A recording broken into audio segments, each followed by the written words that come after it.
Aquele que ama e é aperfeiçoado no amor de Deus, ele confia em Deus. Porque não é só de palavras. Deus fala: olha, este povo diz que me ama, mas o coração dele está longe de mim. Por quê? Porque falava que amava, mas o procedimento não era de quem amava. Porque aquele que ama suporta as aflições. A Bíblia declara que o amor tudo suporta. Pastor, por que tanto medo? Porque ainda não foi aperfeiçoado no amor de Deus. Eu quero convidá-los para abrir a sua Bíblia em Juízes, no seu capítulo 7. Você vai compreender o porquê o medo é danoso para nós. Por isso que João, escrevendo, ele diz que aquele que tem medo não é aperfeiçoado no amor.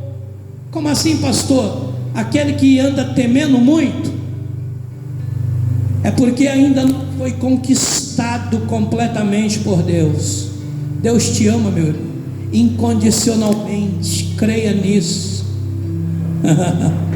O apóstolo Paulo, quando teve essa compreensão, ele diz: viver para mim é Cristo, morrer para mim é lucro.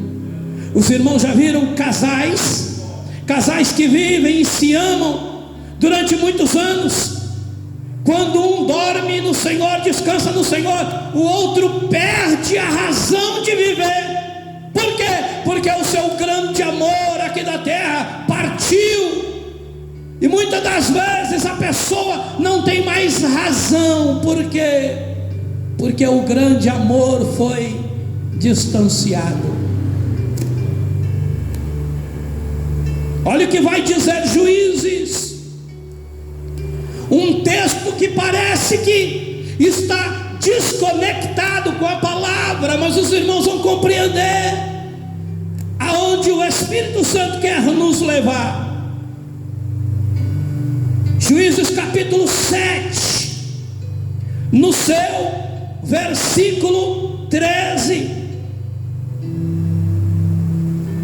vai dizer assim: chegando, pois, Gideão, eis que certo homem estava contando um sonho ao seu companheiro e disse: tive um sonho, eis que um pão de cevada rodava contra o arraial dos medianitas e deu de encontro à tenda do comandante, de maneira que esta caiu e se virou de cima para baixo e ficou assim estendida. Respondeu-lhe o companheiro e disse: não é isto outra coisa senão a espada de Gideão, filho de Joás, homem israelita.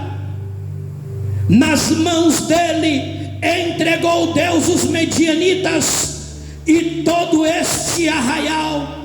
Tendo ouvido Gideão contar este sonho e seu significado, adorou e tornou ao arraial de Israel e disse: levantai-vos, porque o Senhor entregou o arraial dos medianitas nas vossas mãos. Preste atenção. Gideão, ele reúne um exército de homens, de 32 mil homens. O texto diz que Deus fala para Gideão: olha, Gideão, manda os covardes voltar. A Bíblia diz que do povo voltou 22 mil. E aqueles que sobraram Deus fez Gideão descer as águas e disse: olha, eu vou fazer uma escolha, manda eles descerem no ribeiro. Deus faz a escolha, sobram 300 homens. Gideão agora fica temeroso, porque está só com 300 homens. Deus então leva Gideão para observar o arraial dos medianitas, e ele começa a escutar um medianita que teve um sonho dizendo: olha, eu vi um pão de cevada vindo rodando, deu na tenda do comandante, derribou ela, deixou estendida. O outro deu a interpretação dizendo: olha, isto é a espada de Gideão, que vem contra nós e vai destruir tudo. O que Deus tinha causado no meio dos medianitas? Deus tinha causado no meio dos medianitas temor, de medo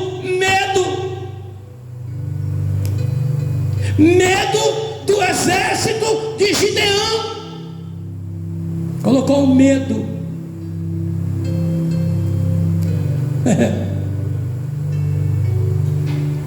E Gideão, quando viu aquilo, ele volta ao arraial e diz: olha, Deus nos entregou o exército. Pastor, eu não estou entendendo por quê. Sabe por quê? Porque quando Deus fala para Gideão: olha, Gideão, manda os covardes voltar, manda os tímidos, os covardes voltar, voltou 22 mil. Sabe por quê? Porque a pessoa com medo, ela trava na hora da peleja, ela não consegue ter reação,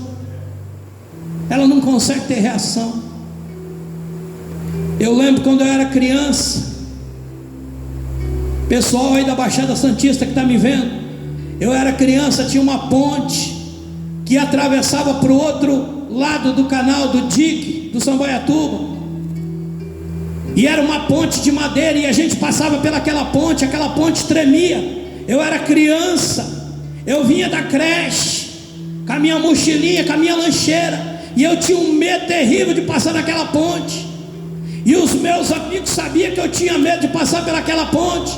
Quando eu colocava o pé para atravessar a ponte, eles iam no meio da ponte, começavam a sacudir, e eu só conseguia passar naquela ponte, as minhas pernas tremiam, eu só conseguia passar por ela engatinhando. Eu me ajoelhava engatinhando, eles ficavam tirando sarro de mim. Eu tinha medo, o medo me travava. Eu tinha 2 medos: de ir para a creche e de voltar da creche. Toda vez que era para ir para a creche, que tinha que atravessar a ponte, eu ficava com medo. E na hora que saía da creche, que eu tinha que passar pela ponte, até que um dia eu venci o medo, e um colega meu colocou força e disse: tu não está vendo, rapaz, ela balança, mas não cai, não fica com medo. E ele foi junto comigo, segurando na minha mão, e eu fui vencendo o medo. Quando chegou no meio da ponte, ele começou a balançar a ponte, e eu ia para lá e para cá, mas eu estava seguro na mão dele, eu estava confiante nele, e ali foi vencido meu medo. E agora, em vez de medo, eu passei a fazer terrorismo com os outros. Aqueles que tinham medo, eu fazia a mesma coisa. Comecei a balançar a ponte. Por quê? Porque eu perdi o medo. Ei, você que é crente, perca o medo!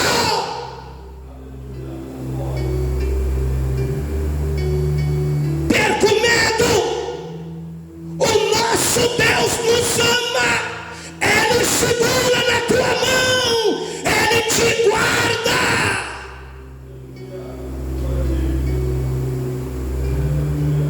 O texto vai dizer que não foi nós que nos aproximamos dele por amor, Ele nos amou primeiro, Ele nos ama incondicionalmente. Tira o medo do teu coração, não deixa o medo travar a tua vida.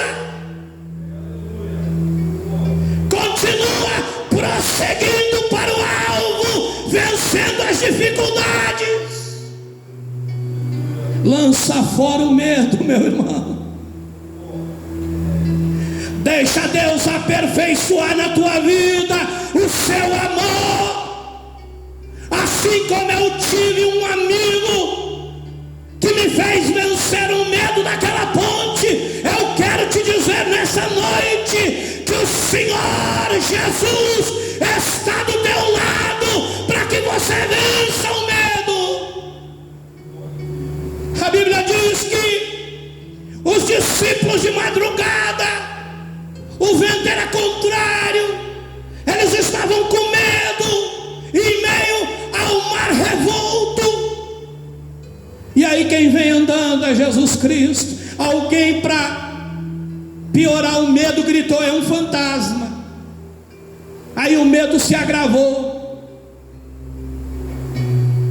O texto de João diz que o medo produz tormento. Eles estavam com medo no barco, mas quando alguém gritou que é um fantasma, entraram em terror, entraram em tormento. Tem gente atormentado que não consegue mais dormir, com medo do que possa acontecer. Ei, Jesus Cristo te ama, Ele te guarda. Lança fora o medo. O texto diz que Pedro, que era valente, ele diz: olha, Senhor, se for o Senhor mesmo, manda eu ir ter contigo. E Jesus disse: vem, Pedro. De vez em quando a Deus nos dá uma resposta favorável, e a gente até anda por cima das dificuldades, por cima do mar revolto. Mas o texto vai falar que Pedro, ele olhou para o lado e viu os ventos e o mar, e começou a ficar preocupado e com medo, e começou a sucumbir. Aquele que teme não é aperfeiçoado no amor. Olha, meu irmão, se você não tem certeza de salvação, entrega novamente o teu caminho ao Senhor e confia nele, que Ele tudo fará. Voltou o medo, e rapidamente ele gritou: Senhor, me socorre. E a Bíblia diz que o Senhor Jesus estendeu a mão e prontamente pega Pedro e coloca de pé. Se tem alguma coisa te travando, meu irmão, eu quero decretar nessa noite, em nome do Senhor Jesus Cristo, que o Senhor está do teu lado. Ele vai pegar na tua mão, Ele vai te conduzir para um lugar seguro. O texto diz que Gideão volta para o arraial e fala: pode ficar tranquilo, para 300 contra milhares. Ele falou: Deus já entregou. Meus irmãos, aquele que tem confiança em Deus, ele vê coisas que outras pessoas não vê. Aonde o povo está vendo caos, o povo de Deus está vendo uma oportunidade de pregar o Evangelho. Aonde o povo está vendo dificuldade, o povo de Deus está encontrando meios de alongar as fronteiras. Eu só pregava dentro da igreja, agora minha voz está chegando aí por todos os 4 cantos da terra, através da internet. O crente, quando é apertado, ele vai à luta, não tem medo.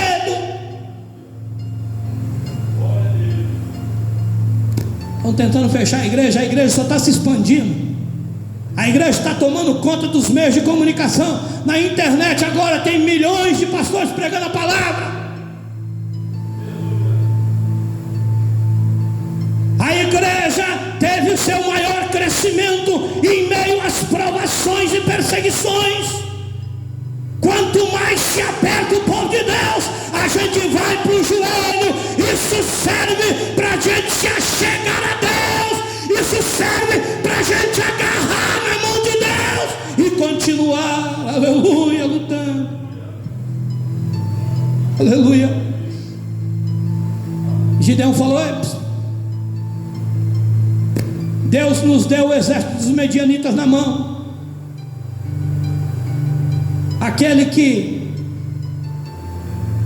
ama a Deus Ele não tem medo, ele vê coisas que os outros não vêem. Geazi olha para Eliseu e diz: ei, meu senhor, estamos cercados. Eliseu falou: calma, maiores os que são conosco do que os que estão lá fora. Geazi não estava vendo nada, tremendo as pernas, dizendo: meu Deus, e agora? O texto de João diz isso: aquele que é de Deus, ele ouve a voz de Deus, e quem ouve a voz de Deus não tem medo. Aí Eliseu fala: Senhor, abre os olhos desse moço. Eu quero nesse momento falar para você que está aí na sua casa me vendo. Eu peço a Deus que Deus abra os seus olhos, para você ver o que está acontecendo na nação, para você ver que é o fim dos tempos, é o sinal dos tempos, para você ver que Jesus Cristo está voltando. Não é hora de ficar acovardado, não é hora de ter medo, é hora de se apropriar das armas que Deus nos deixou. E quando Deus abre os olhos de Geazi, ele começa a ver carros e cavalos de fogo. Eram mais numerosos do que os que estavam lá fora. Maior é o que está conosco, João diz isso. Maior é o que está conosco do que o que está no mundo.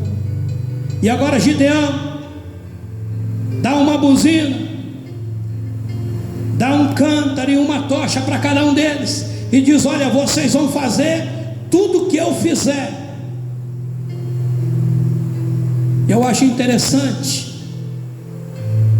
que lá estava na mão de Gideão um cântaro, uma tocha e uma trombeta. O cântaro foi quebrado, a buzina foi tocada e a tocha sacudida. Você, meu amado amigo e irmão, precisa deixar Deus quebrar você, quebrar como vaso, um cântaro que foi quebrado. Você precisa voltar à mão do oleiro, para que ele faça de você um vaso novo. De vez em quando a gente precisa ser quebrado novamente. Lá estava um cântaro. O texto diz que o exército medianita estava já com medo, e quando eles ouviram o barulho, começaram a duelar entre si, e cada um feriu seu companheiro e morreu. O medo produz isso. Quando as pessoas estão com medo, eles não discernem com quem está lutando. Eu estou vendo crente lutando com crente, crente dizendo: ei, tem que fechar, o outro dizendo: tem que abrir. Ei, não é hora de ficar brigando, isso é coisa de covarde. Vamos proclamar o evangelho do Cristo, do Deus vivo. Aleluia. Não é hora disso, meus irmãos. É hora de nós nos apercebermos das coisas. Pastor está pregando anarquia? Não. Estou dizendo que o povo de Deus tem que ter discernimento. João diz: olha, aí vocês vão conhecer o espírito da verdade e o espírito do erro. Os soldados medianitas, com medo, mataram-se uns aos outros, e Deus deu a vitória a Gideão. E João escreve para os crentes da igreja que estavam sofrendo pelo espírito do erro e da mentira. Ele diz: olha, não é hora de vocês estar sendo enganados, não. É hora de vocês confiarem no amor de Deus. E ele começa dizendo: olha, o amor de Deus. Leia comigo, nós estamos caminhando para o fim dessa mensagem. Preste atenção. Amados, amemos uns aos outros, porque o amor procede de Deus, e todo aquele que ama é nascido de Deus e conhece a Deus. Aquele que não ama não procede, não conhece a Deus, pois Deus é amor. Nisso se manifestou o amor de Deus, em nós, em haver Deus enviado o seu Filho unigênito ao mundo para vivermos por meio deles. A gente vive por meio de Cristo, meus irmãos. Nisto consiste o amor, não em que nós tenhamos amado a Deus, mas que Ele nos amou e enviou o seu Filho como propiciação pelos nossos pecados. Eu quero te explicar isso. Por que que procedeu o amor primeiro de Deus e não de nós? Porque aquele que ama primeiro, aquele que viu em nós coisa que nós mesmos não vimos, o texto vai dizer que Ele nos amou sendo nós ainda pecadores. Deus nos amou na nossa condição de pecador, e Ele nos deu livramento, liberdade, Ele nos deu vida com abundância, Ele nos livrou da escravidão. E os irmãos sabem como se produz amor?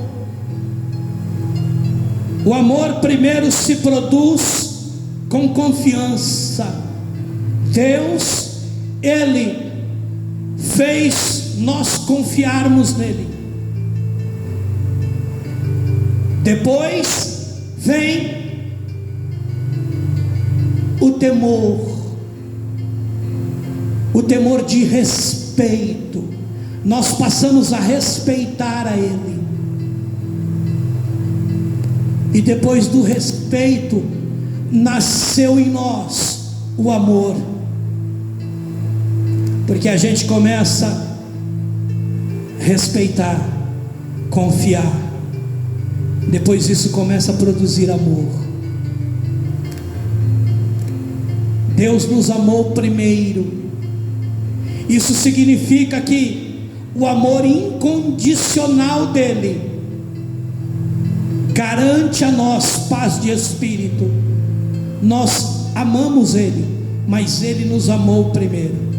Porque se nós tivéssemos amado Ele primeiro, Ele poderia nos abandonar, porque o amor partiu de nós. Mas não foi assim.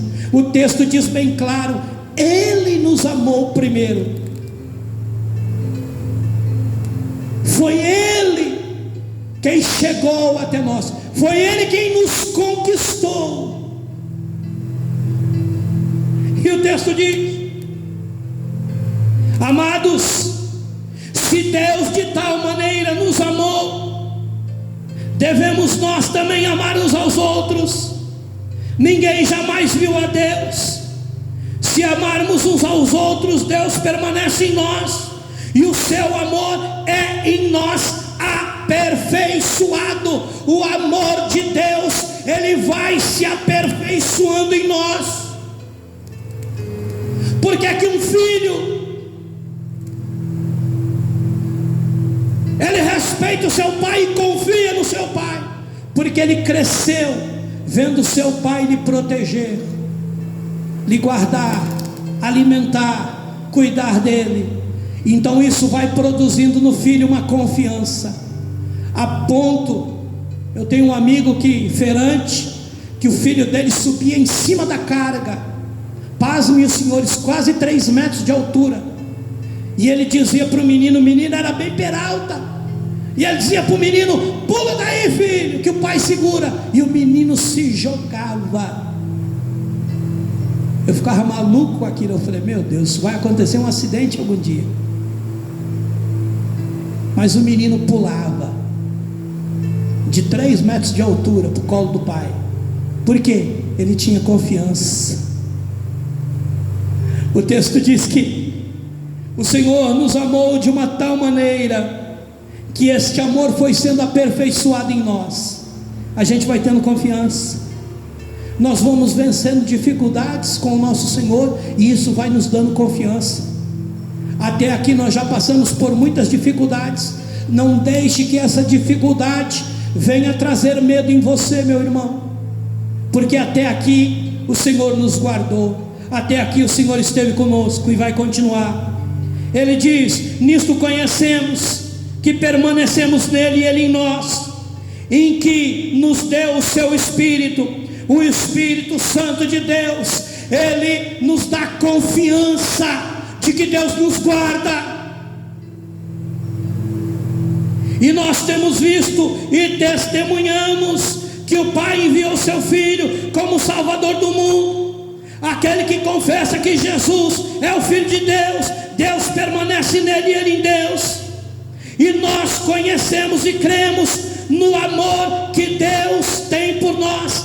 Deus é amor, e aquele que permanece no amor permanece em Deus e Deus nele. Nisto é em nós aperfeiçoado o amor, para que no dia do juízo mantenhamos confiança. O que é juízo? Juízo é julgamento. Quando Deus traz juízo para a terra, em forma de seca, em forma de peste, nós temos confiança nele. A Bíblia diz que nós temos confiança porque sabemos que ele nos amou.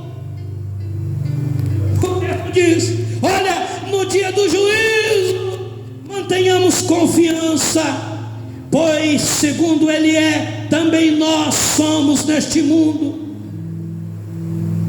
Termino concluindo o versículo 18, que diz: no amor não existe medo, antes o perfeito amor lança fora o medo. Ora, o medo produz tormento, logo aquele que teme não é aperfeiçoado no amor. Apóstolo João está dizendo: olha, você que não tem certeza, que anda com medo, que anda dando ouvido ao espírito do mundo, na boca dos falsos profetas, ele escreve para os irmãos dizendo: deixe o amor de Deus se aperfeiçoar em você, porque quando o amor de Deus se aperfeiçoar na sua vida, você vai ter confiança. O texto diz que isso nos dá confiança. Ah, pastor, não está com medo de pegar? Não, eu tenho confiança. Tenho confiança. Confio no Senhor. E se pegar? Tenho confiança que Ele vai trazer a cura. E se não trouxer? Eu tenho confiança que vou para o céu. Eu tenho confiança. A minha confiança não está naquilo que Ele pode fazer, que eu sei que Ele pode fazer tudo. A minha confiança está naquilo que Ele é. Ele é Deus.